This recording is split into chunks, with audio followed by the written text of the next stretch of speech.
Jamen, jeg hedder Katrine Lindtrup Andersen, og jeg er fra Sønderborg, 20 år gammel og går på Sailing Academy i Aarhus. Man skal da ikke skjule sin smerte. Prøv at fortælle lidt om Mælkes 24 og som båd.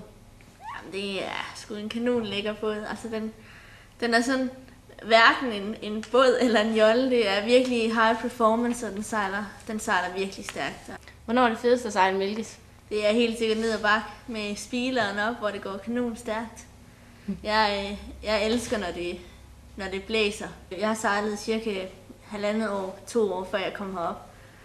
Så jeg var virkelig klar til at rykke mig selv. Ligesom om, at når vi kommer ned på havnen, hedder det, og er sammen sejlerne imellem, så er det ligesom om, at intensiteten og seriøsiteten, den stiger væsentligt i forhold til, når vi er på højskolen.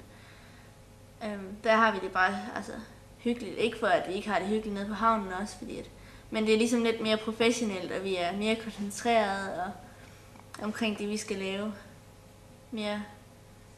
Mere klare på virkelig, at når vi er på havnen, så rykker vi altså. Så skal der ske noget, for ellers er det spild af tid. Så havde vi det var Chang. Ja. Nicoline. Prøv at skrive noget om Nicoline. Jeg hedder Nikolaj, jeg er 21 år. Jeg kommer fra Allerød, Sjælland. Jeg blev egentlig rykket lidt rundt til at starte med, fordi jeg ikke havde nogen fast plan om, hvad jeg ville gå på heroppe. Så jeg kom egentlig med ud på Sailing Academy og skulle se, hvad det var for noget. Jeg var lidt i tvivl om, hvad det var.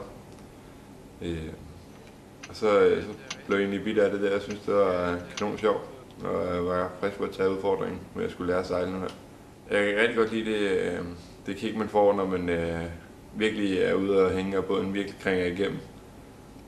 Så føler man ligesom, der sker noget omkring en her. Der er god gang i den. En teamwork, det har jeg altid synes, det er en vigtig ting at kunne. Hvis man ikke kan spille sammen med et team, så kan man også have lidt problemer ude på arbejdsmarkedet. Der er det tit, hvor jeg arbejder sammen i grupper. Jeg havde ikke til at starte med, at jeg troede, at jeg ville være i stand til at lære så meget, som jeg egentlig har lært nu her.